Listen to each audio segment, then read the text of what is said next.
Red states versus blue states. Are crime rates higher in blue states? Is homelessness worse in California than Texas? Which policies are actually working? On today's Whispers of the White House, we cut through the spin and reveal the real story behind America's political divide. Welcome back to Whispers of the White House. I'm your host, Heather Wisdom. Today, I thought we'd talk about one of the most polarizing topics in American politics: red states versus blue states. It's a story the media loves to tell and social media loves to debate, but how much of it is true? But before we begin, here are the sources for these statistics. Crime rates come from the FBI and local state crime reports for 2022, as 2023 data is still preliminary. Homeless rates are based on HUD's 2023 point-in-time count report. Overdose rates are sourced from CDC and state health department data for 2023. So, here we go. One of the most common narratives we hear is that crime is out of control in blue states, especially in cities like San Francisco, New York, and Chicago. Conservatives argue that red states are safer and tougher on crime. But what do the numbers actually say? Here's the truth. According to FBI crime data, major crimes, murder, rape, and robbery, or the Mount Rushmore of crimes, as my favorite podcast hosts from Small Town Murder like to say, are actually higher in many red states. In 2022, states like Louisiana, Alabama, and Missouri had some of the highest murder rates in the country, with Louisiana at 22 per 100,000 residents and Missouri with 15 per 100,000 residents. Compare that to New York, where the murder rate was just 4.3 per 100,000, with New York City at 5.2, well below the national average of 6.3 per 100,000. Why is that? It comes down to a major difference between urban crime and statewide crime. Blue states, like California and New York, have large urban centers where crime is often concentrated, but they also benefit from low-crime suburban and rural areas. Red states like Missouri, Alabama, and Louisiana may have large rural populations with lower crime rates, but their urban centers, such as St. Louis, Birmingham, and New Orleans, rank among the most dangerous cities in the nation. Let's explore this matter further by including major crimes alongside minor offenses such as theft, vandalism, and drug possession. While it is common to hear statements such as blue states are dangerous or red states are violent, the reality is that it's more complex. According to 2022 data on major and minor crime rates combined, the results show a mixed picture. The state with the highest crime rate is Oregon, a blue state led by a Democrat. The second highest? Louisiana, a red state with a Republican governor. On the other hand, Vermont, a Republican-led state, is the safest state in 2022, followed closely by Maine, a blue state. Obviously, crime is not solely a political issue, but rather an interplay of various factors, including economic conditions and urbanization. Urban centers often contribute to higher crime rates, whereas states with fewer cities or smaller populations generally experience lower overall crime rates. So what states have made progress in reducing crime over the past 5 years? Well, New Jersey, with a Democratic governor, leads the pack with their expansion of police community trust programs and improved access to reentry programs for those released from prison. Crime rates dropped by 20% for major crimes and 25% for minor crimes. Massachusetts, a Republican state until 2023, is next with a decrease in the crime rate of 18% for major crimes and 20% for minor crimes due to their heavy investment in public safety initiatives and technology for crime prevention and early intervention programs for at-risk youth. Finally, Texas saw a 10% decrease in major crimes and 12% in minor crimes. This Republican-led state focused on expanding community policing efforts, cracking down on human trafficking and organized crime, and better coordinating state and local law enforcement agencies. So what's the takeaway? Whether you live in a red state, a blue state, or somewhere in between, crime is nuanced. It's not about which states are good or bad, it's about understanding the context. When someone says, blue states are dangerous, remember to ask, dangerous where? Dangerous how? And for whom? Again, crime is a complex issue that doesn't fit neatly into red or blue narratives. Solutions will require us to think beyond politics and look at what's actually working. Now let's talk about homelessness, another issue where perceptions don't always match reality. It's true that cities in blue states like New York and Oregon have visible homelessness crises. In 2023, states with the highest homelessness rates include California and Washington, which are among the states with higher taxes. Skid Row in Los Angeles and downtown Seattle often make headlines. These states often have robust social services funded by taxes to address homelessness.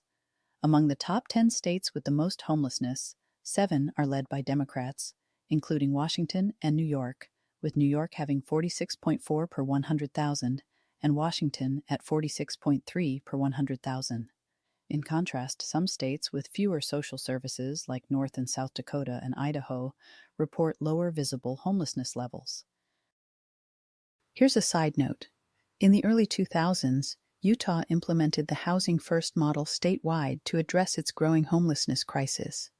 The program focused on creating permanent supportive housing units and providing wraparound services. From 2005 to 2015, Utah reported a 91% decrease in chronic homelessness, dropping from about 2,000 individuals to fewer than 200. Utah still remains one of the lowest for homelessness at 7.3 per 100,000. This raises the question of whether higher taxes are effective in addressing homelessness, or whether they are more related to affordable housing and economic opportunities. Next, let's examine the troubling issue of overdose rates, a crisis that transcends political affiliations and affects communities across the nation. As of 2024, the states with the highest overdose rates are primarily Republican. Mississippi has the highest rate in the country, followed closely by Louisiana and Kentucky, all of which lean red politically. The next 3 states with significant overdose problems, Arizona, Delaware, and New Mexico, are predominantly blue. On the other hand, looking at the states with the lowest overdose rates, we see that 8 out of the 10 have Republican leadership, with North Dakota reporting the fewest overdoses. Several factors contribute to this ongoing crisis. In many red states, a lack of access to addiction treatment programs poses significant barriers. Rural areas often experience isolation, which can make it difficult for individuals seeking help to find resources. And cultural stigmas around addiction can prevent individuals from reaching out for the support they need. In blue states, the situation presents its own set of challenges. Urban areas frequently contend with high rates of fentanyl distribution and homelessness, both of which exacerbate the overdose epidemic. The presence of these interconnected issues makes it difficult to formulate effective responses. The harsh reality is that addiction does not see party lines. It affects people of all backgrounds and political beliefs. This crisis requires a coordinated national response and bipartisan solutions to make meaningful progress in tackling the growing epidemic of substance abuse and overdose deaths. Communities must come together, transcending political divides, to address the root causes and provide the necessary support for those in need. What programs work? Well, one of the most successful programs is not in the U.S., but in Portugal. Portugal's decriminalization and public health model, implemented in 2001, is one of the most acclaimed addiction programs globally. Portugal took a bold approach by decriminalizing the use of all drugs and shifting from a punitive model to one focused on treatment and harm reduction. Drug possession for personal use is no longer a criminal offense. Instead, individuals found with drugs are referred to dissuasion commissions made up of health and social workers. Those with addiction are offered voluntary treatment, counseling, and harm reduction services instead of being incarcerated. The programs include needle exchange services, supervised consumption sites, opioid substitution therapies like methadone and buprenorphine. This inpatient treatment emphasizes helping individuals re-enter society through job training, housing assistance, and family counseling. And the results? Addiction rates for heroin dropped from 100,000 in 2001 to 25,000 by 2021. Portugal now has one of the lowest overdose death rates in Europe, at 6 per million, compared to the European Union average of 23 per million. New HIV infections among drug users dropped by over 90% since the program began. Portugal has shifted public opinion to view addiction as a health issue rather than a criminal one. Many cities in the U.S. have tried some of these programs, such as free needle exchange and decriminalization of personal use, but only using some of these programs doesn't quite hit the mark. In order to have a successful program like Portugal, all phases need to be in place. Now, there's a lot more to what's working in Portugal. Like, treatment isn't a few days of detox, like many programs here in the U.S. Programs range from a few weeks to multiple years, depending on the needs of the individual, and encompass multiple parts of a person's life, not just drugs. It includes mental health, housing, career, and addiction, as well as family unification. Then there are post-treatment programs to ensure the individual has wraparound services. So the question is, would this work here? Let's talk about governors. Who's popular and why? According to recent polls, some of the most popular governors in the country are Republicans, including Phil Scott of Vermont and Charlie Baker of Massachusetts, both leading blue states. That's right, even in heavily Democratic areas, Republican governors can thrive if they focus on pragmatic governance rather than partisan politics. On the flip side, Democratic governors like Gavin Newsom of California are polarizing. He's loved by progressives for his policies on climate change and health care, but criticized for the state's homelessness crisis. The takeaway? It's not about party loyalty, it's about results. Governors who focus on local issues and pragmatic solutions tend to do better, regardless of their party affiliation. Finally, let's talk about the media. Depending on where you get your news, you're going to hear very different versions of the red state versus blue state debate. For instance, if you tune into Fox News, you'll likely hear a lot about crime in cities like San Francisco, Chicago, or New York. They'll point to visible issues like homelessness, shoplifting, and public drug use as evidence of failed progressive policies. Meanwhile, MSNBC might focus on gun violence and poverty in red states like Texas, Missouri, or Mississippi. They'll highlight the lack of gun control or insufficient social services as key contributors to these issues. Both sides are cherry-picking data to fit their narrative, leaving out important details that don't support their arguments. Here's the reality. Crime rates, homelessness, and economic success are complicated issues that aren't easily boiled down to red versus blue. Take crime, for example. Blue states with large urban centers often have higher property crime rates, like shoplifting or car theft, which is easy for conservative media to highlight.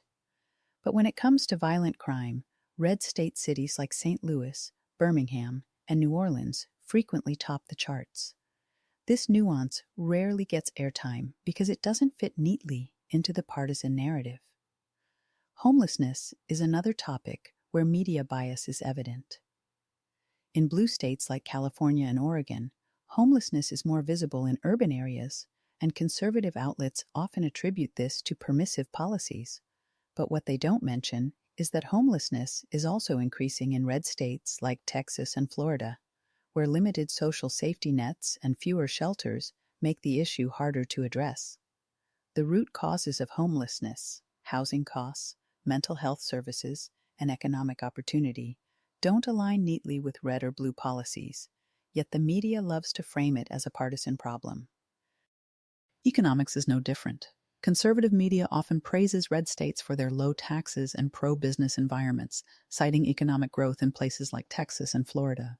On the other hand, progressive outlets highlight the benefits of blue states' higher wages, stronger unions, and investments in education and infrastructure. What's often missed is that both approaches have trade-offs. Red states might attract businesses, but they also face higher poverty and lower healthcare access. Blue states might invest in public services, but struggle with high living costs. The truth is, no state has it all figured out. So, what should you take away from this? These issues are multifaceted, shaped by factors like population density, state budgets, and local policies, not just political party lines. And often, the best solutions come from mixing ideas from both sides. For example, reducing crime might mean pairing community policing with expanded mental health services. Addressing homelessness might involve combining affordable housing programs with job creation initiatives. The reality is rarely black and white, or red and blue. The next time you hear someone say, red states are safer, or blue states are better for the economy, ask yourself, what's the full story? Who benefits? And who's being left out of the narrative? These issues are too important to be oversimplified, and as citizens, it's our job to dig deeper, look beyond the spin, and demand better solutions from our leaders. So what are the true differences between red states and blue states? Here's the reality. Red states tend to have lower taxes, but also fewer social services. Blue states tend to have higher taxes, but invest more in public programs. Red states prioritize personal freedom and deregulation. Blue states prioritize social safety nets and regulations. Neither is inherently better or worse. It depends on what kind of society you want to live in. At the end of the day, the red state versus blue state debate is more about perception than reality. Crime, homelessness, and economic success are nuanced issues that require thoughtful solutions, not sound bites. Whether you're in a red state, a blue state, or somewhere in between, remember that no state has it all figured out. The best ideas often come from mixing policies from both sides of the aisle. Well, that's all the time we have for today. Thanks for joining me on Whispers of the White House. If you enjoyed hearing about the red versus the blue, share, like, and of course subscribe so you never miss an unbiased look at politics from today and yesterday. Until next time, keep whispering the truth and stay wise.